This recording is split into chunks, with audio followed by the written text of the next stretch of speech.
Good Sunday evening, Trinidad and Tobago. Remember when we used to do this regularly?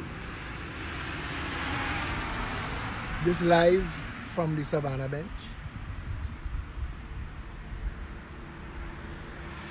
How different the world has become since it feels like so much time has passed and it's just months. A few months ago, this was a normal, what we knew as normal place. Everybody be hustling, going about their business. People be running around the Savannah. Stuff would be going on inside the Savannah. Now, it's just a confused people living under constant fear, not knowing what next to happen. So, I was talking to somebody a little while ago, and we were talking about what the world could be like after coronavirus. And I said, the coronavirus could change everything, and COVID-19 and everything that we've been through as a country and as a world should change everything. And I'd be disappointed in us. I mean, I wouldn't be surprised, to be honest, but I'd be disappointed in us if we came out of this racist and corrupt still. I'd be disappointed if we came out of this where we have a 1% of our country that controls the mass amount of wealth, most by corrupt, illegal, immoral, unethical means, fighting to prevent you being able to say 1%, almost daring you to drill down and call them by name as if any of us are in law enforcement or any of us are responsible for saying you spent millions of dollars that you don't have importing cocaine into this country and packing it in cans and boxes and packs and shipping it all over the world to make hundreds of millions of more, and you corrupted our justice system, and you corrupted our law enforcement, and you corrupted our government and our state machinery. But we can't, because we are not law enforcement. We don't have the tools to be able to drag people in front a court. Not yet. And I refuse to believe that after all of this that we just went through, because even if this is a wavelet to the real thing, because make no mistake, coronavirus that shut down everything. It shut down organized religion, it shut down organized economies, it shut everything down. Coronavirus emptied everything out, and it's still not as dangerous as it could have been, because they've been a lot more dangerous plagues, and a more dangerous plague may yet come, and we have to have gotten lessons of this, that one person getting on a plane,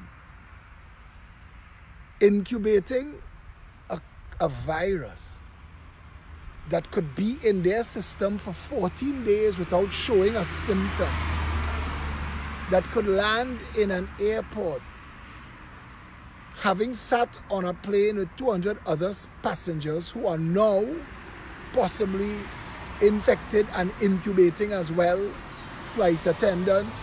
Every surface that they touch, coronavirus was supposed to last on surfaces between 3 to 7 days. So every surface that they touched, and every surface that you touch in immigration, and every immigration officer, and when you come out and you go in the bathroom in the airport, and you use the bathroom and the flusher and the handle, the faucet, All of that, you've left viruses behind that other people over the next couple of days will pass and pick it up. If coronavirus was as bad as it was made out to be, if coronavirus was as bad as we thought it was going to be, that one person, that first person, in 10 days would have infected about 100 others. And those 100 would have infected 10,000. And those 10,000 would have infected 1 million. And if it was as deadly as we thought it was going to be, all of those million people would have succumbed, gotten it severe, and died.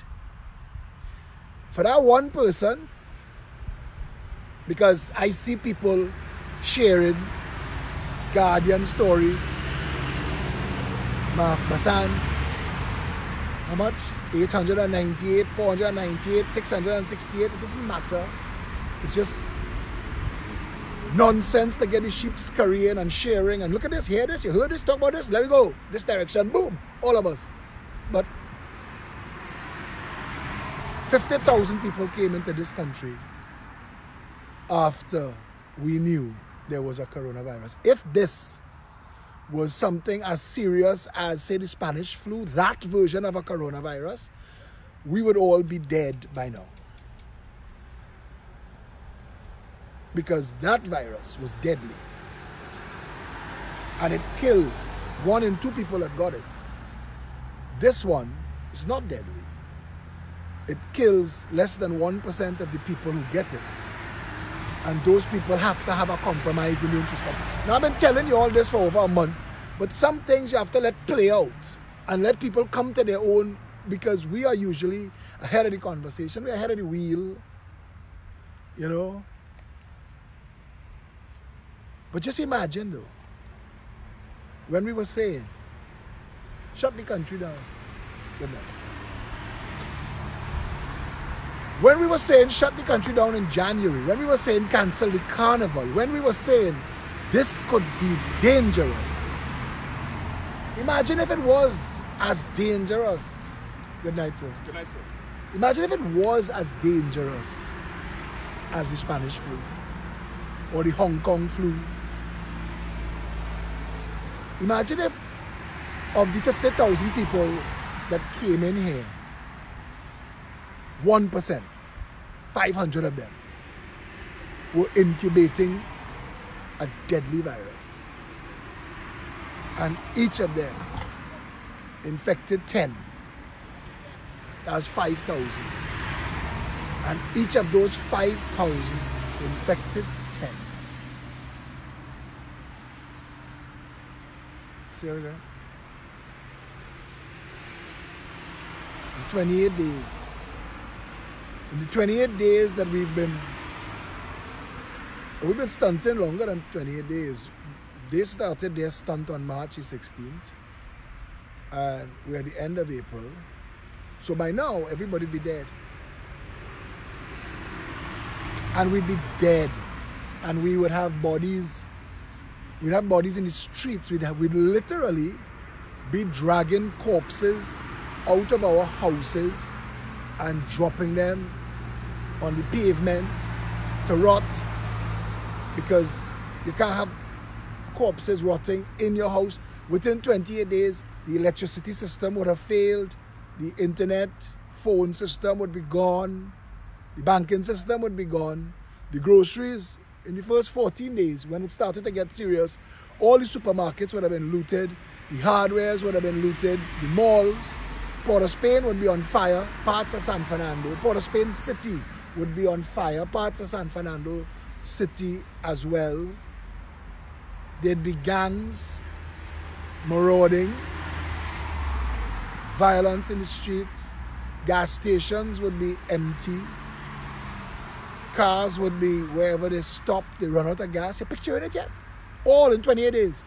All because the government of the day decided, let's have carnival. that the World Health Organization and the American Center for Disease Control, who took the unprecedented step to shut travel down from China one day before, you announced and proclaimed that a devastatingly deadly and infectious disease was heading our way. And then for the next 20 days, you did the absolute opposite of what you were supposed to do. Look at the bullet we dodged. Everything that the government tries to take credit for now, all they did was use coronavirus when they realized, when I had said Brian Poynton, Ish Galbaransing and Steve Ferguson found out that they have no God. And that's what allowed them to do the things that they did when Bastio Pandey was in office. And I feel that this Keith Rowley government got an inside track piece of information that the virus is not that deadly, that it is infectious, that of the million people in the country, at some point half of us will have coronavirus, and of that half, 99.99% of us will not know we had coronavirus, because it's not a deadly disease for normal people with normal immune systems. And they found that out. And when they found that out, they started to terrorize the nation because they were using it to create an opportunity to further loot the nation. And I believe that. I believe that for all the incompetence that Keith Rowley and Colm Imbert and Stuart Young and Terence D'Alsing demonstrated, I believe it was deliberate. I think it is planned. I think that the government is engaged in criminal mismanagement of the country for deliberate purposes. I do not believe that Keith Rowley, who has a doctorate, who went to big school, I do not believe Keith Rowley, who is surrounded by multimillionaires and billionaires, who now has Winston Dukaran and Christian Moutet speaking into his ear, I do not think he is that stupid. And I think that the 115 people who got coronavirus in Trinidad and Tobago, maybe 20 of them needed to be hospitalized. Maybe 20 of them needed to be institutionalized. Ian Allen certainly didn't. And a lot of them who were packed into Cora and Couva hospitals and wherever else they packed them didn't need to. The 68 people who got coronavirus on the ship, 8 died. We didn't know none of the information, because if you knew the information, you would knew the government was lying. And if you knew the government was lying, you wouldn't take the government seriously. So they needed to panic you. And they needed to scare you witless. Like they scared my parents. My parents have not been out of their house for about 6 weeks now. And they're not the only ones like that. They needed to scare you witless. And that's wrong. And that is criminal.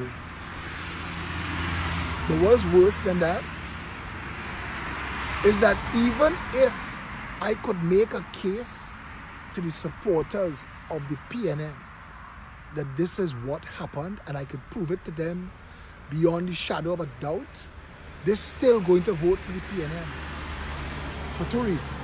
Either outright racism, because Eric Williams planted in their minds that the People's National Movement was really the Black People's National Movement, and that without the People's National Movement, the black people in this country was not going to have anything, even though the anniversary of the 1970 revolution, which was yesterday, and the anniversary of that revolution was a march against Eric Williams.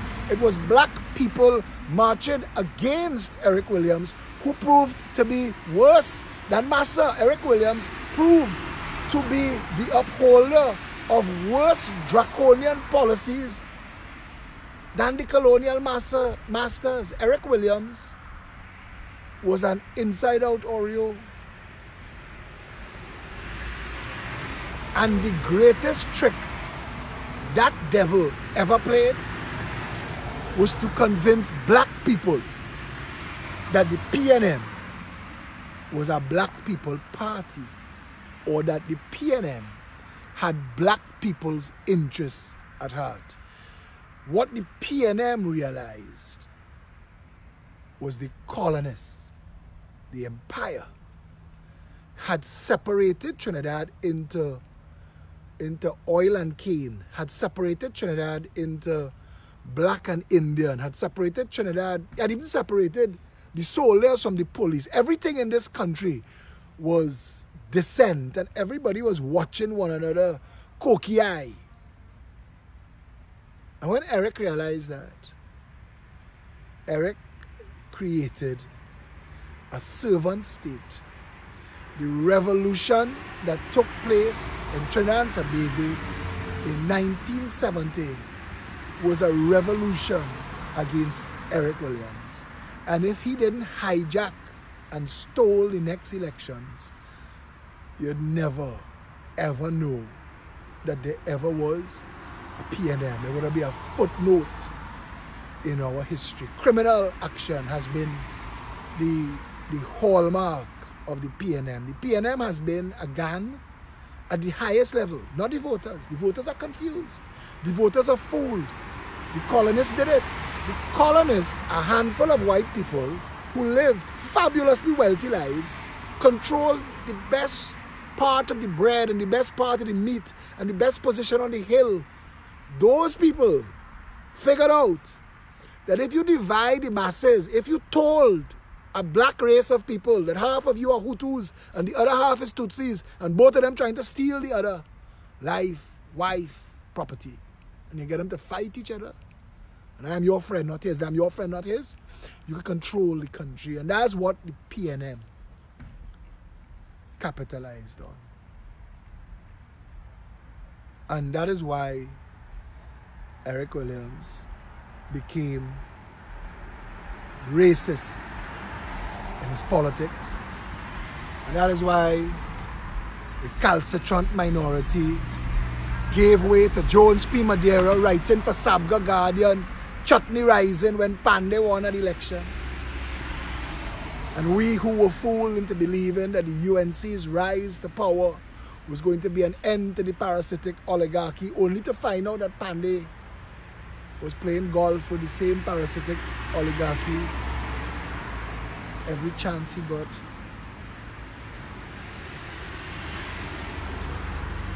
How we got to here? How did we collectively, in 58 years, allow them to do this? How did we allow trillions of dollars that belong to all of us? It belonged to you, it belonged to me, it belonged to your mother, your father. Imagine if you were living in a country where the state was honest, where the government was honest, and they said, listen, our budget this year, our income is about $500 billion, but we're going to spend $50 billion operating and developing the country. The remaining $450 billion, we're going to put $250 billion in a heritage and stabilization fund, and the remaining $40,000 million, we are going to drop $40,000 in the bank account of every citizen on the date that is registered as their birthday at Ministry of Legal Affairs. So that every single day, the Ministry of Legal Affairs, for over the period of 1 year, would send a list of all the people born on April 29th. And all those people who were born on April 29th, a check would be automatically dropped into their account, $40,000. That is your share of the profit of Trinidad and Tobago, of which you are a stakeholder and a shareholder. But they realize that if you conned them into thinking that the Indian people want to come and enslave them, and if you conned Indian people into believing that black people wanted to rape their wives and make Douglas children, you could steal that money and nobody will pay attention to it. If the people that you were in bed with, if your co-conspirators were in the media and used the media to fan the flames of that nonsense so that they got fully absorbed into the insanity of the nonsense that was sold to them as a narrative and not pay attention to everything else.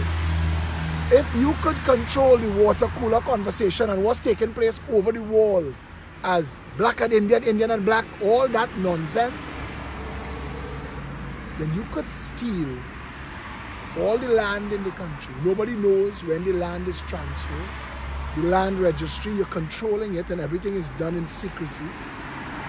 You could do things, you could plan to destabilize the country's water supply so that for half the year there's drought, and for that half of the year you are going to sell them water that they're already paying for, that they already own. So they pay for the water in the budget with the allocation to the Ministry of Public Utilities and to WASA, and then they pay for it, the operation budget of WASA, and then they pay for it through the WASA bill that they get at their house, and then they pay for it when they have to order water from a truck or buy Blue Waters or Water One or Oasis or whatever brand of water sells, and that's just water.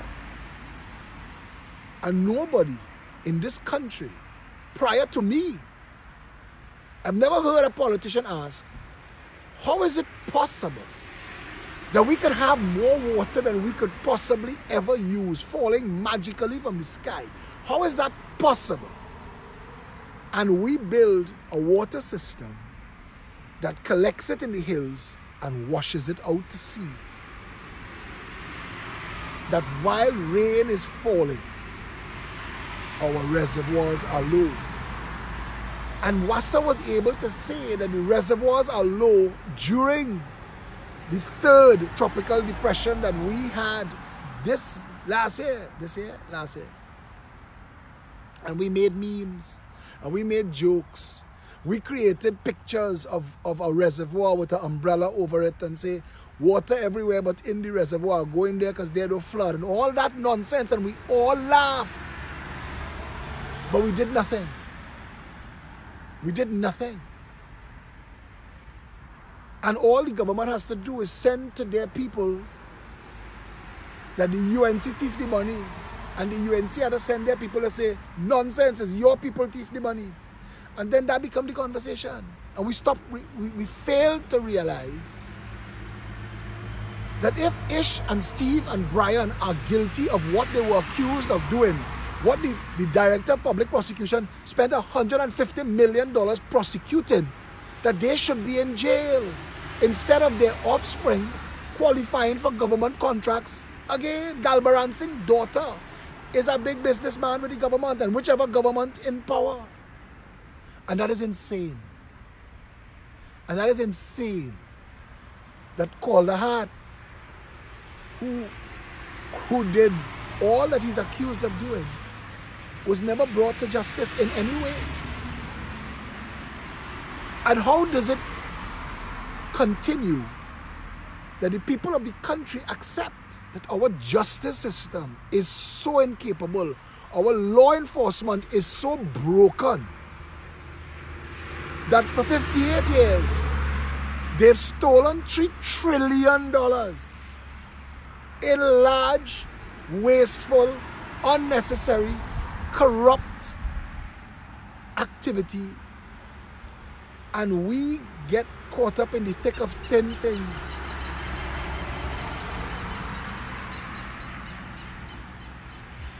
I believe this government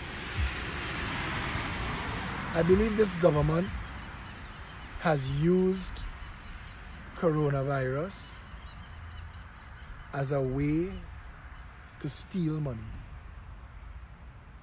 And I will never be able to prove it if we vote PNM or UNC back into office. Because the same people who stealing money and sharing it among themselves with business people, those same people, with ministers, with members of parliament, those people are the same people who do business with the UNC.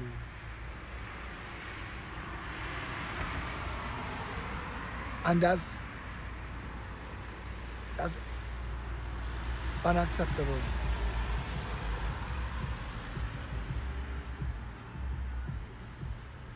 That if we don't vote a proper government into office to commission an inquiry into the government's handling of coronavirus, we will never know the size of the bullet we dodged or how much exactly was stolen. We'll never know. The PNM and the UNC are very well organized, very well funded political organizations that have as their agenda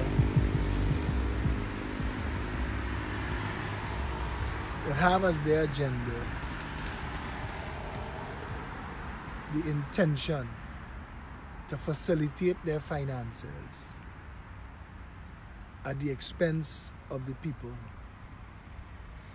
And when I started out as a politician, I wanted to speak very plain, and I wanted to expose as much as possible to get as many people as possible, especially the jaded people and the people who believe that their vote was useless, the 50% of them that don't contribute to our country. I wanted to get them involved in the conversation. I really did. More than anything, that was the plan. And to differentiate ourselves, good evening, from every other political organization that ever existed in this country.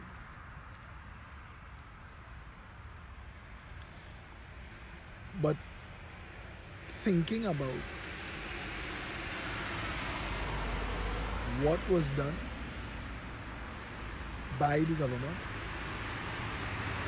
thinking about the fact that law enforcement cannot investigate, prosecute, and charge any of the big fish and take them before a court and have them prosecuted and jailed, not the way the system is set up,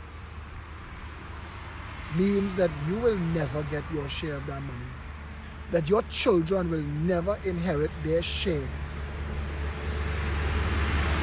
of that money. And the fact that the government was able to play this the way they played this,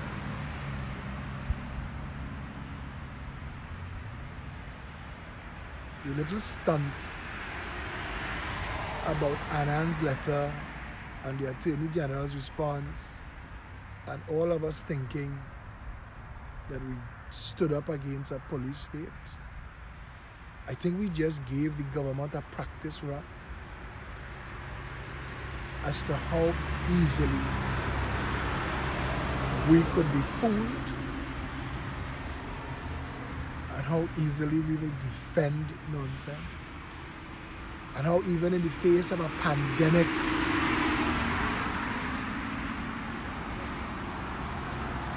we still can be a country.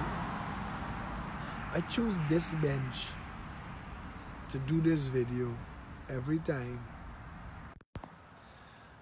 because across the road from the bench is that house that the government of the day stole and spent $106 million to renovate. And the fact that you could build that building twice from scratch for $106 million, and we as a people, forget riot. We don't have to riot. But that we as a people didn't get upset. $106 million. $17 million was spent renovating a 3-bedroom cottage. $17 million that could have built 17 cottages from scratch. You see that building that you're watching there? A state company, Udicott, conspired to defraud you. All of the stonework that you see there was there. We spent $89 million for woodwork, windows, doors, and a roof. The actual company that did the work, the actual companies that did the actual work were paid less than $10 million. Good evening. And this was obscene until we realized that they got away with this.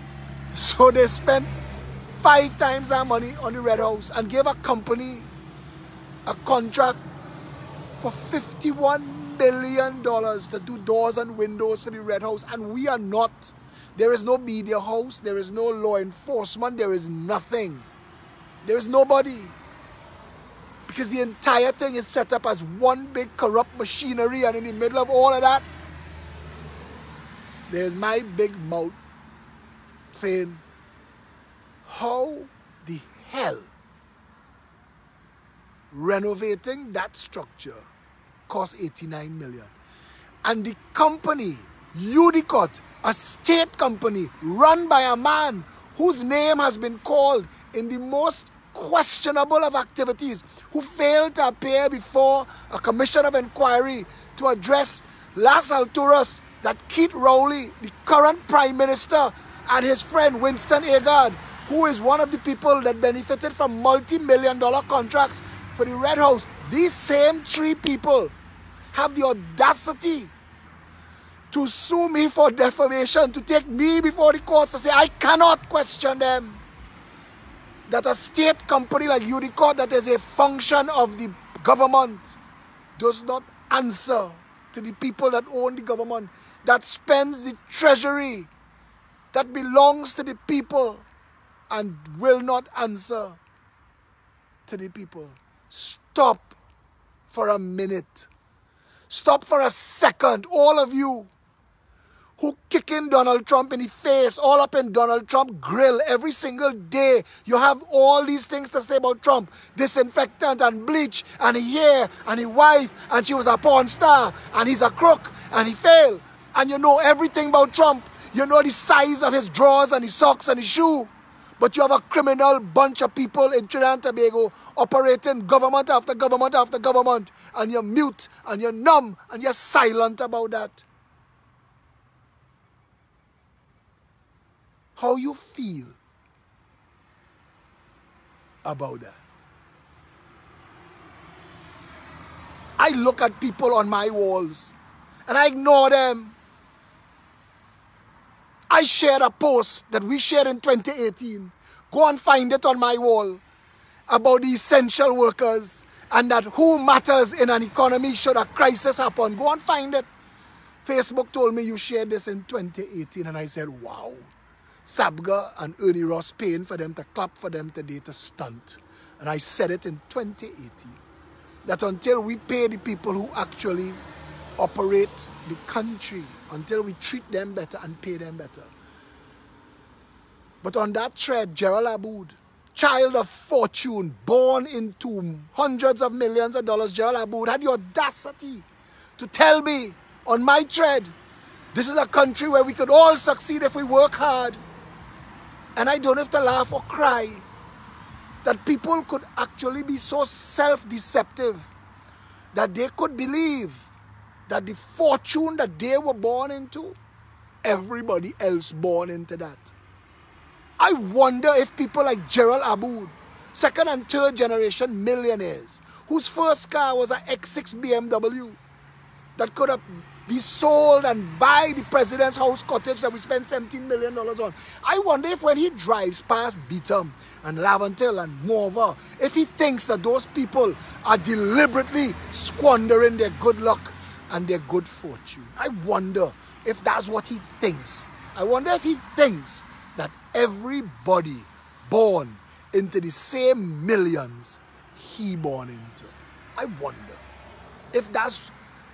if his confusion is genuine. I want to give him the benefit of the doubt. People calling me and asking me to join a protest outside Parliament tomorrow. And I'm not interested in that. Because where was the protest outside this house? On January 17, 2020. I did a video on the back of a van. And I told you, the court, you will have to sue me. I will not stop. We will not end until every organ of state, court, law enforcement, everybody get their say on this. And then we will take it to the Privy Council. The Privy Council that says it should go without saying. It should be understood that any organ of state will be questioned by the people. In Trinidad and Tobago, 1% financiers are operating the organs of state, using it to pilfer hundreds of millions of dollars. This coronavirus here that took place, that this government was allowed to hide behind, that they manipulated, that they stunted. Because I tell you something, when we do a commission of inquiry into coronavirus and Trinidad's handling of coronavirus, you'll find that about 115 people that tested positive, 25 might have been serious.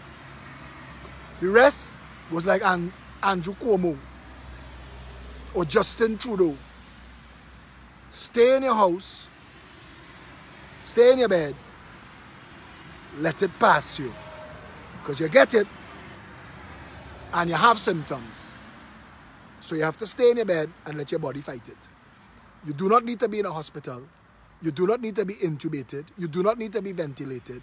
So stay home.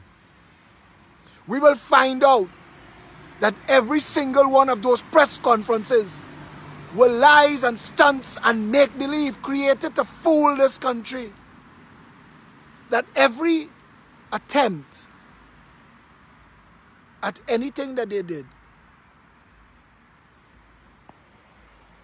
were lies. We're going to find that out.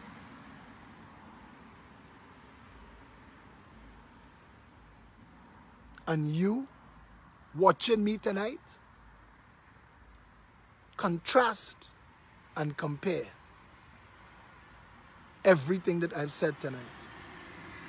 Watch this video over and over. You can hate me. I tell people this all the time, you know. I didn't set out to be a politician and I'm not doing it for love. I didn't set out to be a politician and I'm certainly not doing it for friends or for love. I just trying to rescue my country because I know where my doctor is, I know where my drugstore is, I know where I put my gas, I'm happy with my country. I know where to get a shark and bake, my favorite roti in this place, and I'm cool. Take a little vacation when I need it, but I want to get old and die here, and I want to protect here. But that's the only reason for doing this, and from everybody else, not just me. Because I don't want to have to go in a next man land and end my days on earth a second-class citizen. Here I'm a Trinbagonian. I know my country. There are scars on this landscape that have my DNA. I don't want to have to go Canada and England and America and get rail service. The garbage trucks run on time, the bus run on time, the food when I go to the grocery and the cashier cash in and I'm watching my 2 trolley full of things that I buy and the cash register still say $99 and I'm thinking, this woman making a mistake, the manager go come, they go embarrass me. I say, hey, check your bill, this not looking right. And she's saying, yes, your bill is $99.84. But I need to tell you, because I am responsible to do this so I can get fired. 17 of the products you bought have coupons today. And these are the coupons. And if you would allow me to apply them, I could reduce your bill further. And then I reach outside with my $75 worth of food that can't fit in my trunk and my back seat. And I'm packing it all. And I'm thinking, I'm missing home. And I wish that I could be having this home in Trinidad. That the supermarket security guard said to me, good night, sir, get home safely. Not because he loved me or he liked me, but because it's his job to be respectful, and he wants to keep his job because he gets paid, and he too, when he gets his $3,000 at the end of the month, he too gets to spend $100 and have food for a month. He too gets value for his money. He too, when he steps out of his house at 9:16, because you have to reach to work for 10, and the bus is supposed to come at 9:20, he only needs to sit in that bus shelter for 4 minutes because the bus is on time. I want that for my country. Trinidad and Tobago, as it is right now, is as a result of governmental criminality since Eric Williams to now. Everyone who sat in Eric Williams' government learned how to be criminals, learned how to steal, learned where the loopholes were in the system. And if they didn't have loopholes, they came to break and make loopholes. And that's where we went. Down and down and down. Every single government we have ever had. This is a country that commissioned an inquiry into the drug trade and narcotics trafficking, illegal narcotics trafficking through my country. And that drug report that Justice Scott duly compiled,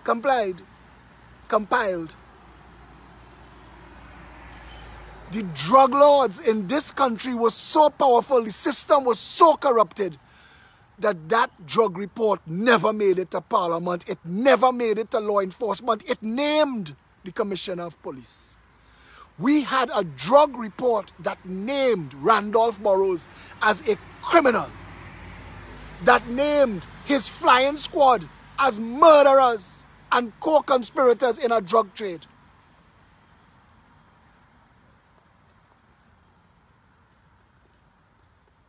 Everything wrong with this country now is deliberate. Nothing is accidental. Yes, sir. Good evening. Are you okay? You good? No. You want to comment? What you wanna comment on? Come and stand up in front of my camera. I talking about the condition of the country. You are homeless? Talk to me. You'll be off the streets just now? You're a prophet? Where do you operate from?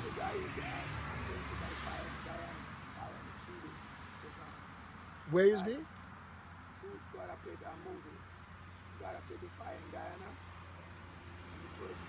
I'm gonna come and look for you, and we're gonna have a conversation separate and apart from what I'm doing tonight, okay? Where do you stay? Where do you stay? By the amphitheater? All right, my friend. St. James? Which channel are you on? No, this is social media, Facebook. Social media? You're on upstream? Yeah. Yeah. All right? Yeah. So I'll fit.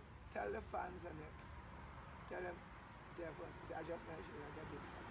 Don't worry, I'll come and look for you and they will see you. They'll meet you. All right? Get. No, get back home safely. Let me finish this, yeah? Tell them they're from just pass by from I will. I promise you that. the thing language they don't offer that. You don't worry about that. You get home safely. Because everything just now there. Esther, Ashana, they're all Alrighty. Yeah. I'm gonna go and look for him. His name is Moses. And we're going to do an interview with him. But we have so many homeless people in this country, in a country that should be the richest country in the world. Not one of the richest countries, not the third wealthiest in the Western Hemisphere. Trinidad and Tobago, with all of its untapped potential, could be the richest country in the world. We could have the highest standard of living on the planet. Tobago could be the #1 tourist destination on planet Earth with 6, 7, and 8-star resorts. Trinidad could be the shipping capital of the Western world, so fortuitously poised, located between South, North, and Central America, spitting distance from the Panama Canal. Trinidad and Tobago, just shipping. Because we are the only, and I want to say this again, I say this all the time, it comes back. People use my words. They're talking about Wassa now, they're talking about Singapore now, they're talking about Dubai now, and they're talking about outside the hurricane belt, because no school teacher ever taught me this, and I want to teach every child that Trinidad and Tobago is the only tropical destination outside of the hurricane belt. And because of that, the 50,000 pleasure craft that exists, that are housed all through the Caribbean, the 50,000 pleasure craft that spend $1,000 a month, wherever they are, that could be our money. Trinidad and Tobago should be the marine craft capital of the world. There are facilities that you build. All you need is a space, and you could stack boats 50 feet, 100 feet up in the air, elevators. We could be making hundreds of millions of US dollars just from marine craft. We could be making hundreds of millions of US dollars just for all the shipping companies in the world to use Trinidad as a stop-off port, to change crews, to fuel, to put food and supplies on the ship and go their way, because ships never stop shipping. Trinidad and Tobago could, through agriculture, because we're not supposed to sell Trinitario cocoa to the world, we're supposed to bring the chocolatiers to Trinidad, because if you have the best cocoa on the planet, then the best chocolates in the world must come from Trinidad and Tobago. But we don't do that because we corrupt and we break whatever we touch. Like reverse King Midas's, all of our prime ministers have been abject and complete failures. If Mars and M&M's could make the country of the United States powerful as a candy supplier, and they require, Cadbury's require Trinitario cocoa, you could imagine if Trinidad and Tobago had a chocolate industry. Just imagine that for a second. Just imagine if we were growing Maruga scorpion pepper in bulk on Caroni land to supply our pepper spray industry, making hundreds of millions of canisters of pepper spray, because every law enforcement and every army uses pepper spray. And our Maruga scorpion pepper by Schofield units is the best pepper for pepper spray. And they expire 6 to 9 months. And that we could have been cornering the market on that. Toko honey.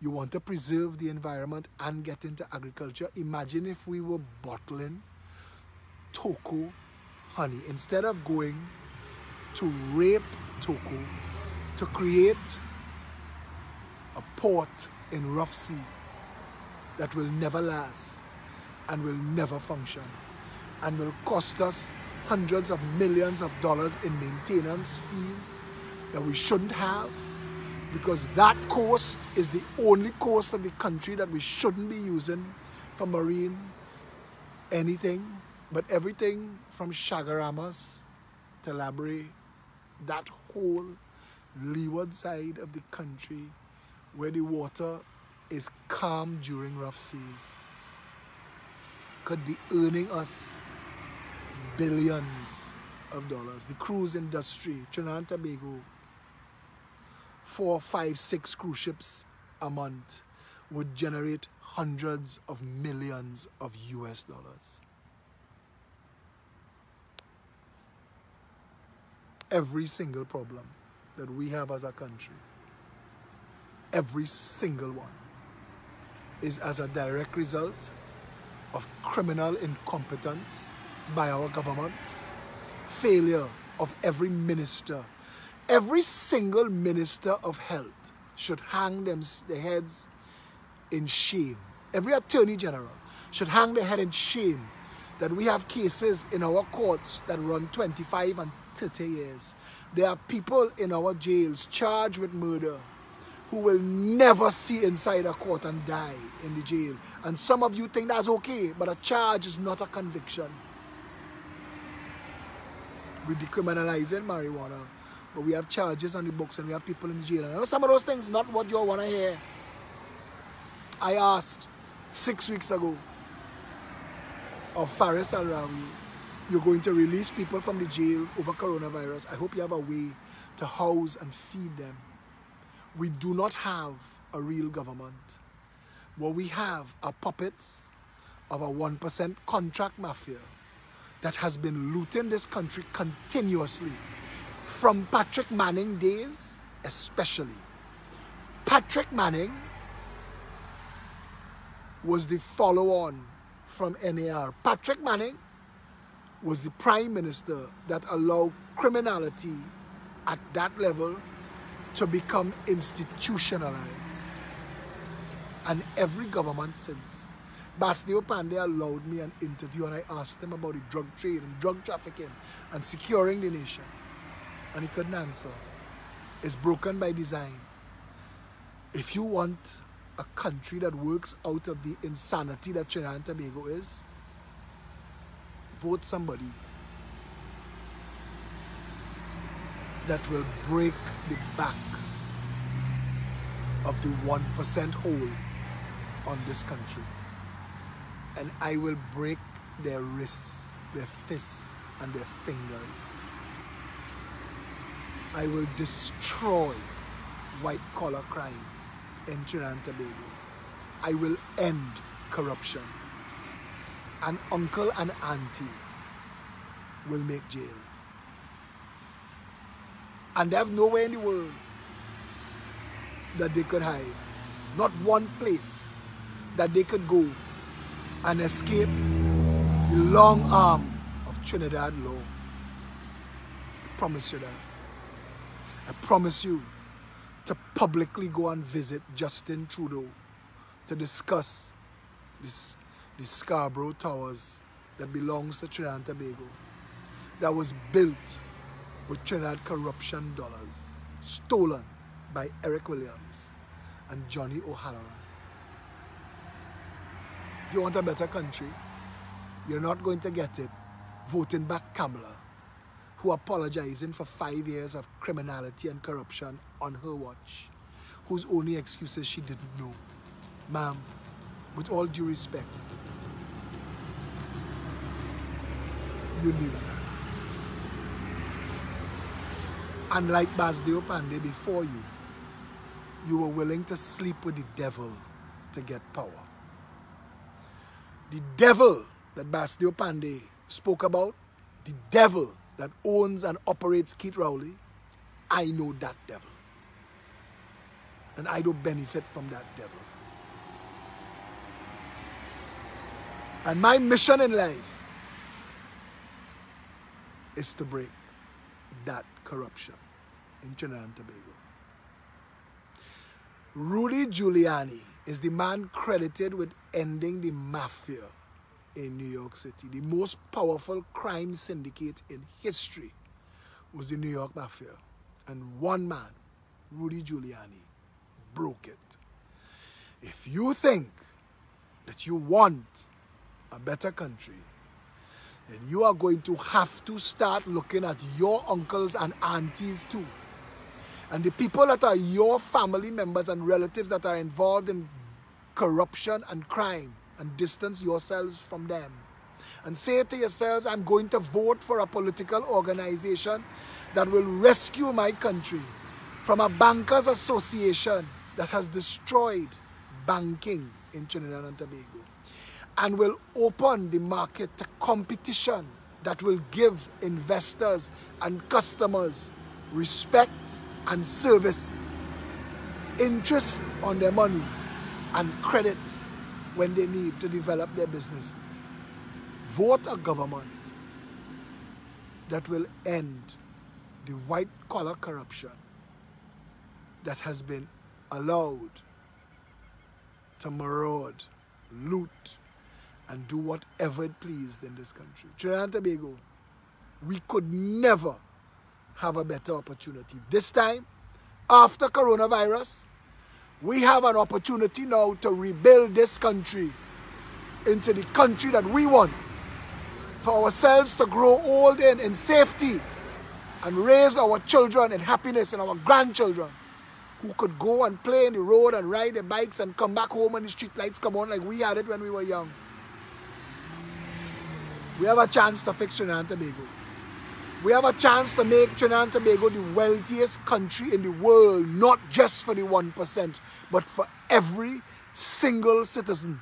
We have a chance to end poverty in Trinidad and Tobago in our lifetime. We have a chance to make water for every single citizen a reality in our lifetime. We have a chance to make Trinidad and Tobago food self-sufficient, to dominate the world in many industries. We have a chance to do that now. Let's not waste it. Yeah? Thanks for joining me. It's been a while since we've done this Round the Savannah session. I appreciate all of you who sent all the messages and all the encouragement and all the support. I appreciate it. Felicia Holder is the chairman of the Progressive Empowerment Party. Her number is 769-4590. We need your help. We need your volunteers.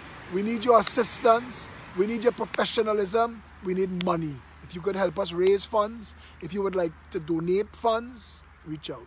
The party needs your help. The country needs your help. If you want a better Trinidad and Tobago, this is the way forward. Business as usual post-COVID-19 will only mean the absolute destruction of the nation state of Trinidad and Tobago. We don't have much further to fall before we crash. We need to rescue Trinidad and Tobago from the contract mafia that has looted this country. None of our problems has been as a result of natural disaster or any other outside force.